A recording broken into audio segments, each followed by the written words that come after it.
Hello, all y'all, and welcome to the Royals Rundown podcast presented by Royals Review. Thank you so much for joining us. This podcast episode, as always, is brought to you by RoyalsReview.com, your one-stop shop for all things Kansas City Royals. Whether you want to keep tabs on the latest news, read about the best analysis, or just get in touch with other Royals fans, you could do it at RoyalsReview.com. I am Jacob Milham, joined per usual by the one and only Jeremy Greco. Jeremy, happy Sunday and happy rubber game win for the first time this season. I'm feeling boobalicious, Jacob. Well, thanks, HUD. Appreciate that, bud. Man.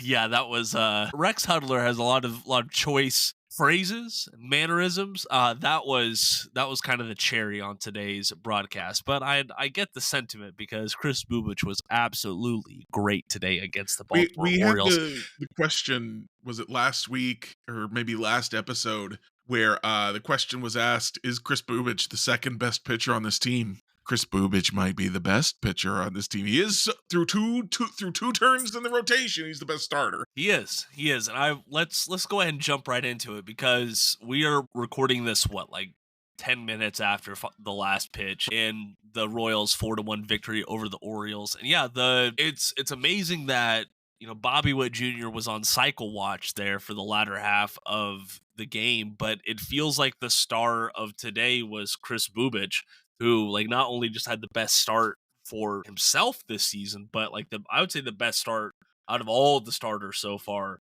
this year. 6 2/3 innings shutout performance. Well, that he did I don't last know. time. I mean, pretty similar starts in all honesty. Yeah, it's a toss up. It's up to your personal preference, Jeremy. Okay, Yeah. whatever floats your boat.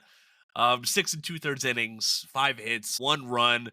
And that 1 run I was listening to it on the radio when this happened. It sounded like it was kind of a misjudging in the field from Hunter Renfroe on what could have or should have been an out. I looked away during that, and social media agrees with that assessment. So neither of us saw it, unfortunately, but it does match what we've seen from Hunter Renfroe this year. And unfortunate, but also 1 earned run in 12 2/3 innings to start the year. Bubic is doing okay. That's a sub-1 ERA so far. Yes, it is. 7.1 to be precise. If he maintains that ERA through the remainder of the season, he will win the Cy Young Award. I can promise you that. Yeah, that is, I don't think that's as hot of a take as you think, Jeremy, because could you imagine a starting pitcher carrying that ERA for the entire season? That would be just amazing. I'm ready to live that life, Jacob. I'm ready. Yes, I am as well. Yeah, Chris, he started off the season 12 scoreless innings. He's the first Royals starter to win each of his first 2 starts since Danny Duffy did it back in 2021. That triple that got charged to him on the Hunter Renfroe play, triple from Ryan Mountcastle, that was the first extra base hit that Bubic had given up all season. It was just a really good performance. He was executing well, and this is the guy that is living up to the preseason expectations of him coming back into the rotation. What do you think, Jeremy? You remember all the people who were like, no, Bubic has got to stay in the bullpen. He's really good in the bullpen, and he's not that great of a starter. You remember all the people saying that? Yeah, I do. Those people aren't saying it anymore. No, they are not. This is more or less the Bubic I dreamed. Honestly, this isn't the Bubic I dreamed of when he came up as a rookie. The Bubic I dreamed of didn't live with his fastball as much, because one of the things that people said and that I bought into is he doesn't have the fastball velocity to live on his fastball, but he's this that spin rate. He's got that rise. They're whiffing on it. They are popping it up. They can't hit it. It's 91, 92. They can't hit it. This is beautiful. The changeup is a deadly weapon, but it's no longer the thing he has to have to win. It's the thing that he's like, yes, I also have this changeup. Good luck. The sweeper is kicking butt. The fastball is kicking butt. He is just, and by the way, Jacob, when Bubic came up, he was a fastball, curveball, changeup guy. Now he's a Yeah. fastball, changeup, slider, sweeper guy. Brian Sweeney and the coaching staff got their hands on him and said, "What if we did a slider sweeper thingy? And what if that made you an even better pitcher?" And here we are. Yes, that's the technical term, thingy, a slider sweeper thingy. Yeah, hey, thingamabob. Yeah. I'll take it. And like today, if Royals fans were worried about Bubic being on like workload management to start off the season, I wouldn't have any concerns about that. Yeah. 99 total pitches today to get through those 6 2/3 innings. And yeah, he got a little shaky there in the 7th inning, but like I'm sorry, you kind of expect even the best starting pitchers to like they're gonna get a little iffy there in the 7th, 8th, and 9th. Yeah, Cole Reagan's got a little iffy in his 6th inning, Yeah. in his last start. Nobody is, quite to 100% right now. So Right. we don't read too much into that. No, don't read too much into it. I'm trying to find the leaderboard for something, but back Is to it it. Yeah. ERA? Because I'm pretty sure Chris Bubic is like top 5. Well, so what I'm looking for is the fact that Chris Bubic had 16 whiffs, Yeah. swings and misses from Baltimore Orioles pitchers or batters, and that's a All lot. 3 pitches folks. he was getting whiffs. Yeah.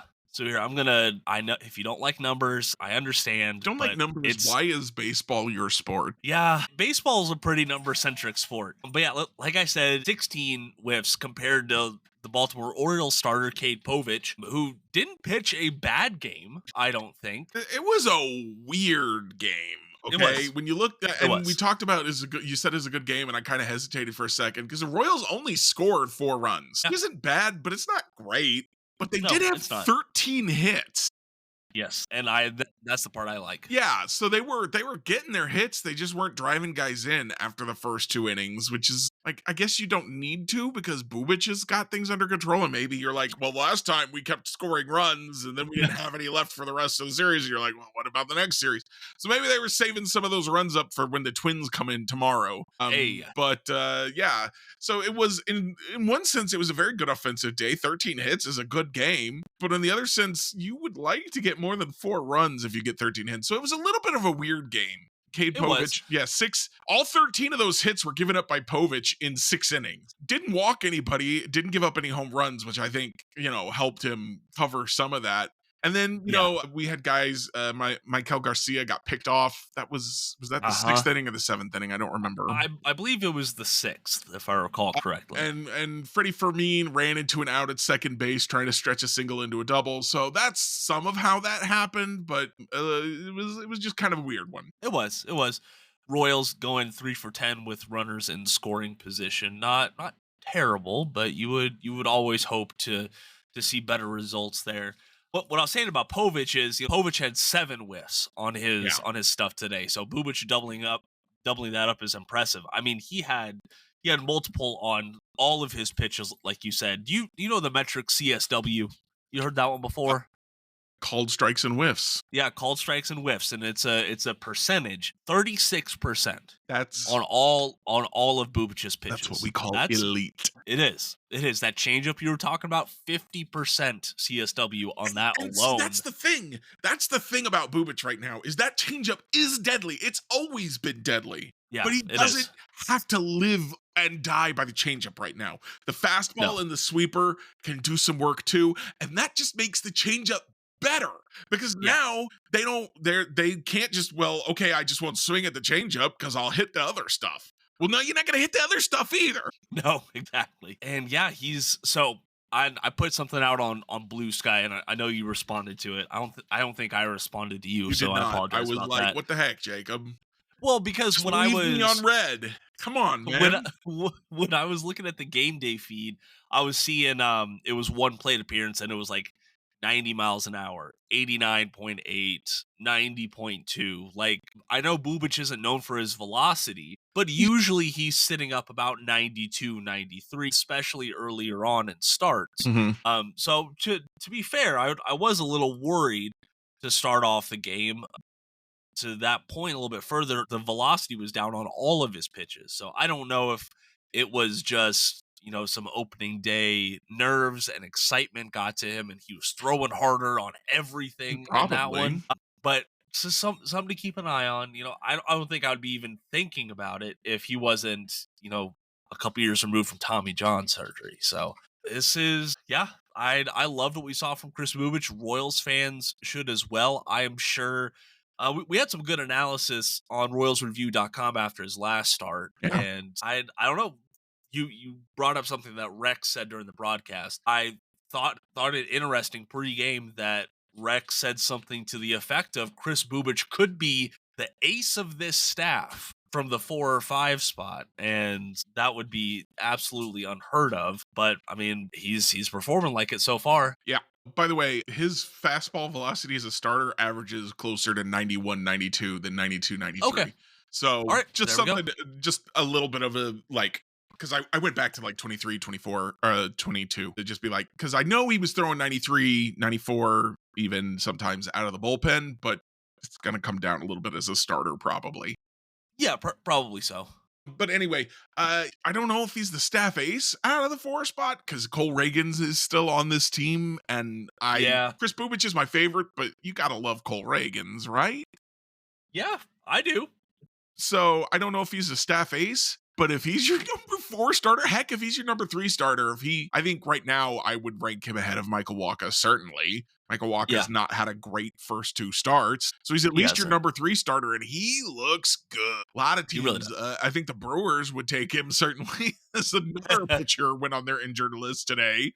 Uh, would take him for a staff ace. So yeah, and that's the Royals' 3rd or 4th best pitcher. Is it too early to extend Bubic? You think? I I'd I like don't think so. I think they need to extend Bubic. Everybody's getting extended right now. You see over at Yeah. Boston, they got Garrett Crochet extended, Whew. Christian Campbell, a bunch of other guys are getting extended. I think Chris Bubic and Cole Reagans need to get on that extension train. Let's go. Yeah, well, they already locked up Cole Reagans for a little budget friendly deal over the next few years, but I mean, Didn't buy out any we free agent years. Just set up the stuff for the arbitration. arbitration. Yeah. If the star of the show in your eyes wasn't Chris Bubic, then it had to be Bobby Witt Jr., Yeah. who tripled in the first inning, doubled in the second, singled in the fourth. For the remainder of the game, it was cycle watch for the young Royals shortstop. And unfortunately, Homer shy of the cycle came up just short there against the Orioles relievers. I think it was Sir Anthony Dominguez who he was facing off against. Mhm. This was the 11th game in his career where he was just one leg shy 12. of the cycle. He had 11 before this one, so this was the 12th. I'm going off the media notes and they say 11. Oh, they're wrong. The broadcast said 11 before now, unless they meant today also. I don't know. Anywho's, Still, it's a lot. it is. It is a lot, especially at this point in his career. I didn't know this before today. I didn't know the Royals had the longest active cycle drought in Major League Baseball. George Brett did it last in 1990 against Toronto, and Royals batters have been chasing it ever since. And Bobby has come up short plenty of times, but that is okay. The He's gonna first get, career you game. keep coming up Yeah. short that many times, eventually you're gonna get it. Yeah. And Jake Eisenberg on the radio broadcast was talking about it a little bit. To get a cycle, you have to have so many tools. You have to have the speed for the triple, the power for the home run, and just the bat to ball skills for the single and the double. But you also need an element of luck, Yep. of favorability. There's a reason why cycles are more rare than no hitters. It just doesn't happen very often, and especially in today's game where it feels like the pitchers have the edge in the pitcher versus batter matchup. Batter winning that many times that specific way isn't going to happen very often. So he shouldn't be hanging his head low at all. I just thought it was really cool. No, and the other thing is, I've been a little worried about Bobby early this season. I was like, man, I don't know. Like, he's playing good, but he's not playing elite. And we need Bobby to play elite. Yeah, we do. And so I was a little worried about him, but it's so early in the season that the numbers can drastically change on you. Coming into today's action, he had an OPS of 718, which is not good. No. It's very kind of mediocre, especially for a Bobby Witt Jr., who's the leading MVP candidate entering the season. A Yeah. lot of people were predicting him as the MVP. It's 880 now. after today's action. He jumped at 170 points. Wow. So, maybe I was overreacting. And that doesn't seem right, I don't think, because I don't ever overreact. I'm the noted No, non-overreactor, but correct. that's how it went, kind of. Hey, you know what? I don't think you overreacted because, like you said, you have the rock solid ability to be a noted non-overreactor. His So let's ISO went up 60 points today. Jeez, that's crazy, man! Oh man! Oh man! But yeah, he had a great game. So congrats to him. There was also a lot of other Royals batters. You talked about those 13 hits. Well, it took the entire lineup Yeah. to get those hits. Bobby had 3 hits. Salvi had a 2-hit game to his credit. Mark Canha, making his first outfield start, had a 2-hit game. So congrats to him. And then Michael Garcia also, he is staying hot, had a 2-game hit today. His OPS now sitting 2-game at hit? 104, a 2-hit game, excuse me. I'm sorry. He now has an OPS of 1042 on the season. Yep. So He would be he's the still team red leader hot. if it wasn't for Mark Canha at 11-16. Yeah, exactly. You wanted to talk about Canada a little bit more. This I have been begging for a week. You traded for Mark Canha. I get it. You were like, well, he can hit the lefties for us. Cool. MJ Melendez and Hunter Renfroe can't hit anybody. Everybody on this team has at least 2 starts, including your backup catcher, including Kevin Biggio has more than 2 starts. Why can't Mark Canha have a second start? And so finally he gets a second start today. They finally face a lefty. He gets the start in the outfield, and he comes up with 2 more hits. Like I said, he's got a 417 average and 1116 OPS. Yes, tiny sample size, but as I pointed out with Bobby Witt Jr., everybody's got a tiny sample size right now. But we've got a much larger sample size with MJ Melendez and Hunter Renfroe that says they're not good at this. And MJ Melendez in particular looks completely lost right now. Let me pull up his numbers real quick. He man, had a pinch hit sure you want to do appearance that? for Hunter Renfroe as they brought in the righty. And I would like to note a hopeful sign that he pinch hit for Renfroe, not for Canha, as they brought in the righty relievers. And he's now got, well, I guess he's only got here we go. 33.3 strikeout rate right now for NJ Melendez on the young season with 15 WRC plus. Wow. Just I'm sorry. He's the new swing does not look, first of all, it doesn't look all that new to me. Maybe there's less of a leg kick, but everything else that was bad about it is back. If it was ever gone, I feel like it was. I feel like when I saw the off-season videos, it looked drastically different. It looks the same, just without the kick now, and that's not good enough. And it's showing in the numbers, which have him with he has 2 singles and 2 walks and 7 strikeouts. That's not good. It's not going to get it. No, it's not. Meanwhile, that is a bench bat, right? Did you see Jack? He might be an Omaha bat. Like, you want him to work on the swing? Let him work on it in Omaha, where he doesn't have to produce to, the team is trying to win. Omaha would like to win, but you go to Omaha to get better at the game. Let him go to Omaha and try and get better at the game. And I know people say he doesn't have anything to prove in Omaha. Well, he changed his swing in the offseason. Let him prove that works now. Okay? It's just so frustrating to me. And by the way, did you see Jack Caglione? Man, oh my gosh, dude, that was 2 pitch. crazy. That was absolutely nuts. Crushed a hanging 2 curveball, 464 feet out of the ballpark there against the Tulsa Drillers, I believe it was, 116 miles per hour off the bat. He's just been red hot to start his time in Double-A, and granted, both of his starts have been at first base, so I don't think it's fair to start calling. It's not going to be long. It's not going to be long before he starts playing the outfield. Well, so let's talk about that a little bit, because over the weekend, the Royals acquired another minor league outfielder, trading for Nick Gordon. And, Nick Gordon, had a great prospect profile in his own right. He has had some good productive runs in Major League Baseball. Mostly against the Royals. Yeah, mostly. And, frankly, like, I would take him on this roster over Melendez or Renfroe right now. I think that he has. I'm willing to give Renfroe a little bit more time. Maybe as a designated hitter. Maybe. His swing doesn't look as bad to me as Melendez's, and he did have a hit today which is going to bring his WRC plus up to, if I can find this, if Fangraphs will load for me. It's decided to be really slow. Yeah, of course. Oh, well, it only brought his WRC plus up to 29, but he has a Woo! 10.7% walk rate to start the year. Okay. And he did have another hit today. He has had a couple good looking swings. Melendez just doesn't have anything going right now. So if No. you paid Renfroe a lot of money, you can demote Melendez, and if he figures it out, well, he's still in your system. I get it. If you get rid of Renfroe, he gone. So there's that difference, but not that I would complain if the Royals, cut him. I'd be like, well, right now I feel like it's understandable if they don't cut him, but it's also understandable if they do. Melendez, it's just not understandable why he's on this roster right now. Yeah.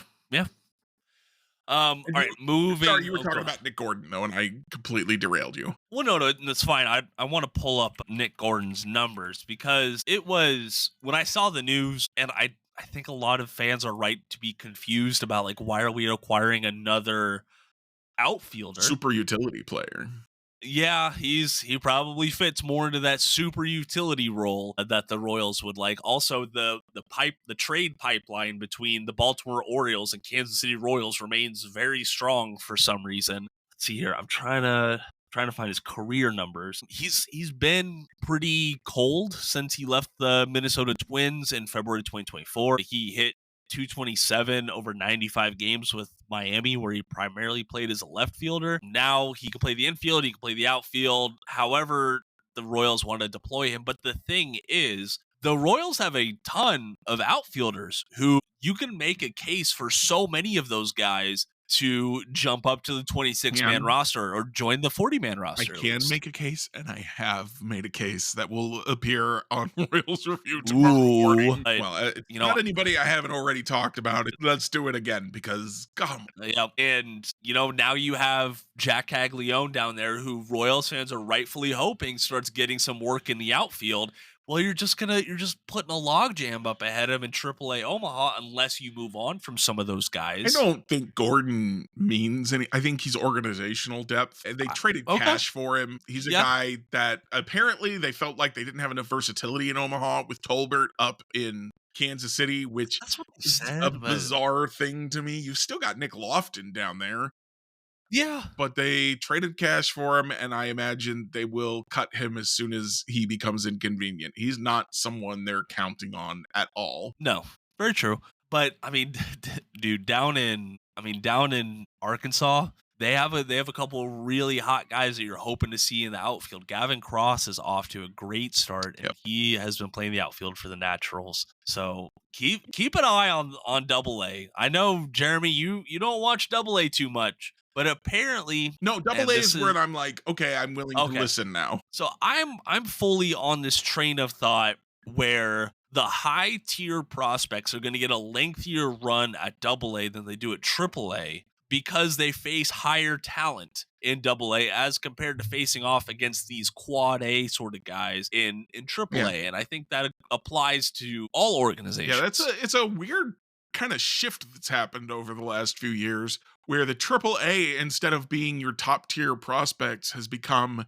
where your org filler and your 4A guys are your guys that you want to be ready to come up to the big league team at a moment's notice, but aren't quite good enough to crack the 26-man roster normally, so that you do have all the top prospects are kind of at Double-A, and they might make a pit stop in Omaha, or in AAA. But if you go to Omaha, it's like, this is actually the team telling you, we don't think you're true big league material. We think you're kind of a backup. Well, I mean, that's what they think about Drew Waters apparently, but he's doing good things. Nick Lofton and pitch, this is especially true of hitting.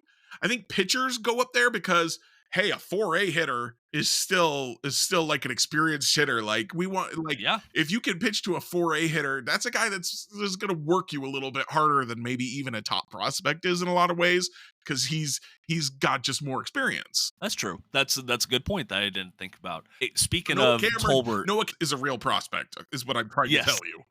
Yeah, that he is. So is Steven Zobak. Yeah. You brought up Tolbert.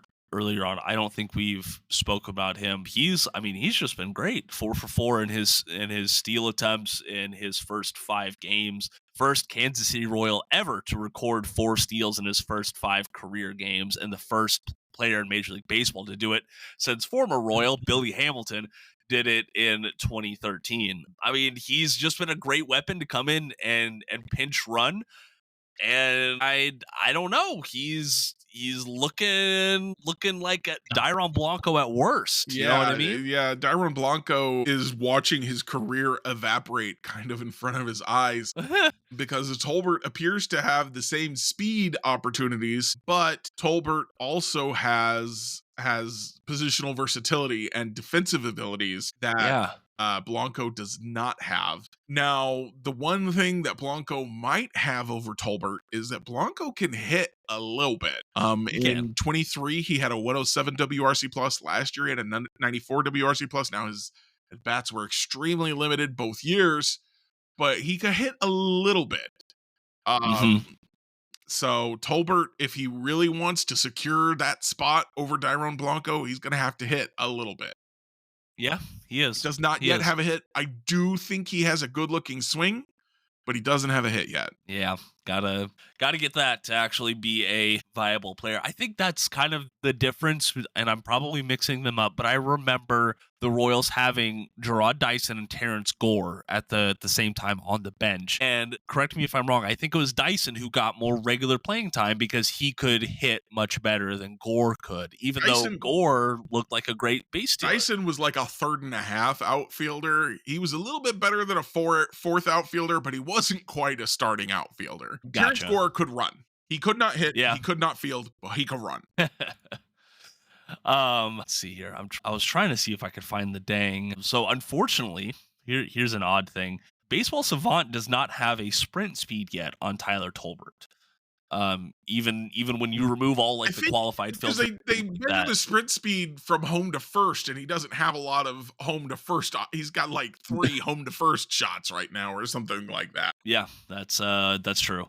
But I mean, he's making the most of them. He's certainly fast enough to steal a base. Yes, that he is. I will agree with you there. Overall, Royals, like we said, they finally won that rubber match. They had lost their last 4, and they were really bad in rubber games last year as well. So thankfully, they end this series on a good note, get one over once again on the Baltimore Orioles, and now they host the Minnesota Twins for 4 games, and we get the top half of the rotation back after Michael Lorenzen starts on Monday. Then Tuesday, Cole Reagans, Wednesday, Seth Lugo, and Thursday, Michael Wacha. But of course, that means you also get the top of the Minnesota Twins rotation. So this should be very, very interesting. Royals still in the thick of the playoff hunt. Jeremy, are you surprised after game number 9? Oh, they're 1 game back of the division lead, right behind the Tigers. The only surprise to me right now is that the Twins are in 3rd place in the division, tied with the Guardians, who are both of those teams are 3-5 to start the year. The White Sox, naturally, if anything, they've won more games than I've expected at 2-7 to start the season. They're really outperforming themselves, aren't they? It's interesting. There's been a little bit of a freak out because the Royals start the year with so many teams that were over 500 last year, including mostly teams that made the playoffs. The Twins are the only team out of like the first 7 or 8 series that they played that didn't make the playoffs last year, and they obviously were over 500. But that also means that if the Royals hang tough during this period, they get a lot of the White Sox as the year goes on. A lot of the Angels, a lot of the Athletics, So there's some opportunities coming their way to win games later in the season if they can hang tough now. And to their credit, I mean, they don't have this high octane lineup like so many other AL contenders do. Like, look at the freaking Yankees. They've already scored 76 runs this year. It was crazy. Royals have only scored 36 runs so far this year, but they've only allowed 36 runs as well. Their expected win-loss flips the win and loss. They're expected to be 5-4. It's a little unlucky like they were last year. But you just got to win in the margins, baby. That's all baseball is nowadays. Jeremy, any other thoughts on the Royals before we move on? David Lesky had this really interesting prediction in his preseason prediction post on Inside the Okay. Crown that I wanted to talk about that I didn't think much of when I saw it the first time. I was like, I don't think so, bud. But now I'm starting to wonder. His Okay. prediction was that Mikel Garcia would take over starting center field duties from Kyle Isbell before the end of the year. Now, Kyle Isbell, never been much of a hitter, still not hitting this year, but he has been an elite defender and he's looked pretty good most of the year, but he did not Yeah. play well at all yesterday. Had a couple, lost one in the sun, lost another in the wind, and yeah, that happens to everybody, but if all you offer is elite defense, he doesn't even offer base running really. If all you Yeah. offer is elite defense, you need to have that. And Yeah. he didn't have it yesterday, and it helped the Royals lose. Mikel Garcia made a really nice play in center field today, hunting down a fly ball. He was playing towards left field, and it was in right center, and he went and got that sucker. So he looks pretty comfortable out there. Um, and like you said, he's hitting. Like we both said, he's Yeah. hitting. The breakout seems to be on its way now that he's not the leadoff guy. Batting Mhm. eighth today, you keep him batting 6, 7, 8 and hitting like this. That's your lineup lengthener right there. And Yeah. Michael Massey having a good time out there too. He had a hit, 2 RBIs. He's only got a 611 OPS to start the year, but I think he's showing enough flashes that if he's gonna he needs to hit better if he's gonna stay in the 5th spot.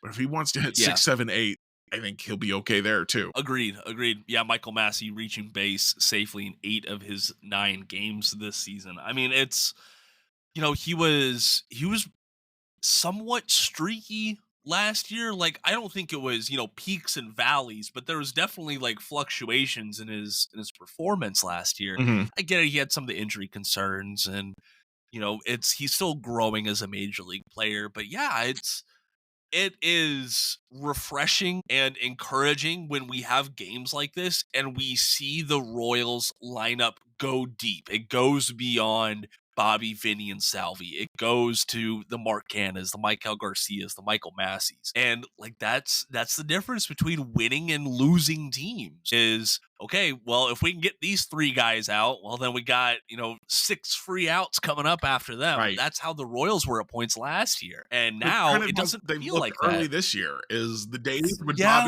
Bobby, Vinny, and Salvi weren't getting it done. Nobody else got it done either, and nothing happened. you're right. And You're even right. today, it took Bobby had 3 hits, Vinny had a walk and a sacrifice fly, Salvi had 2 hits, and they scored 4 Yeah, runs. They've got to have somebody who can do. They can't have just 3 innings in a row for other teams. agreed. All right. One other thing that I did want to bring up. So I had a piece come out, and I said like, hey, Sam Long, he's out of any sort of circle of trust. Yeah. And unfortunately, Saturday's game further proved that. I understand fans they're gonna dissect like, okay, well, why didn't you bring in Daniel Lynch right there? Why did you go with Sam Long after he struggles? Things like that.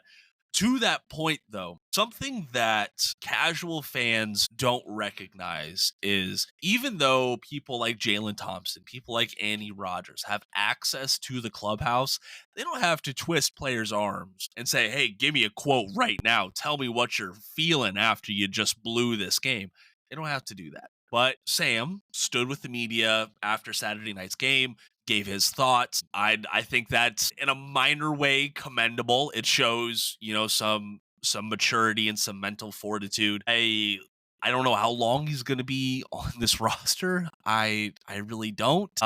He cannot pitch any more leverage innings. Yeah. 5 times he's been brought in to face left-handed hitters, and it has not worked. No. They're like, all Yes. right, come in and be a fireman against the lefty, Sam, and it doesn't work. Cannot keep No. doing that. No. And I don't think this bullpen, with the way the rotation is pitching to start the year, can afford Chris Stratton and Sam Long and Daniel Lynch as blowout guys. And Yeah. honestly, Angel Zerpa should probably be in that same camp also. Probably. So first of all, Lynch needs to start getting some leverage innings.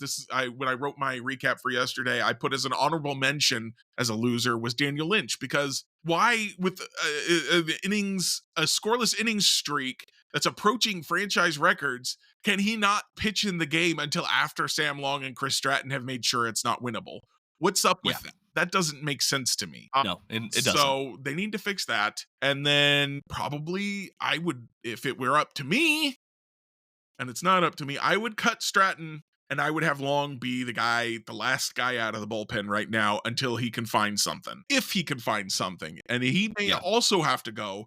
I would give Long one last shot because he was good for a chunk of last year. He was good for most of last year. Yeah. Something that, you know what WPA is, right? Win probability added. Yeah, win probability added. And I went back and looked at Sam Long's 2024 season because the stats were really good. He wasn't a strikeout artist, but he didn't give up a ton of hard contact. The ERA was nice, things like that. He only added 0.04 WPA to the Royals, which across wasn't a negative at least. No, he wasn't a negative at all. So like I'm not criticizing him for that at all. But my point being is maybe some of his success last year was shrouded in middle to low leverage innings, and he just got the job done in those situations. Or maybe he was really good at high leverage innings when he started, and then he wasn't at the end of the year. Yeah, that too. Which right now, or not even, it wasn't even after Saturday's game. So this is just from 4 appearances beforehand.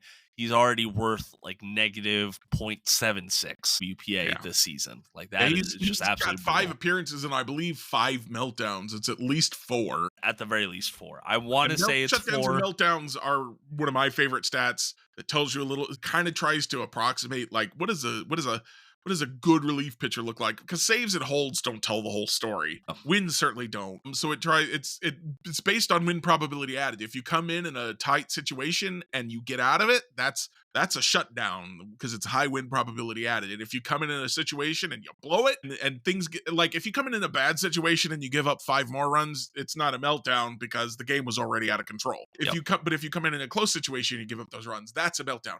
And he's meltdowns, just meltdown. He's meltdown Long. Sam meltdown Long.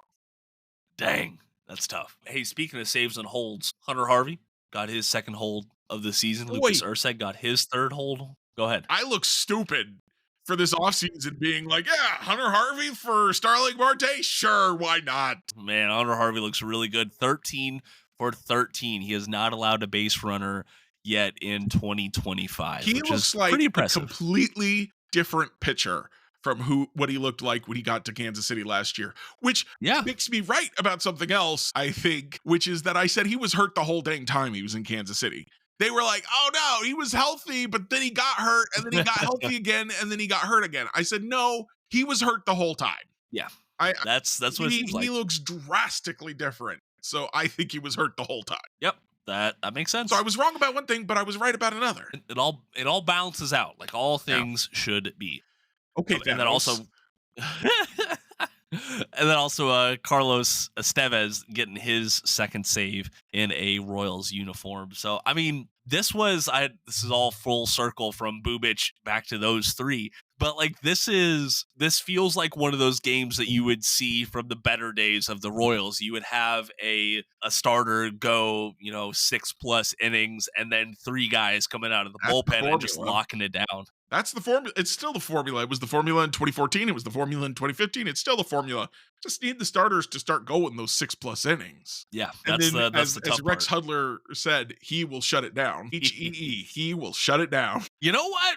It's not a bad one. What's the other one you can go? I mean, it's better. I like he for all 3 guys versus HEE, which is kind of with the glottal stops there is just kind of hard to throw out there. It does not roll off the tongue. Not at all. So he for sure.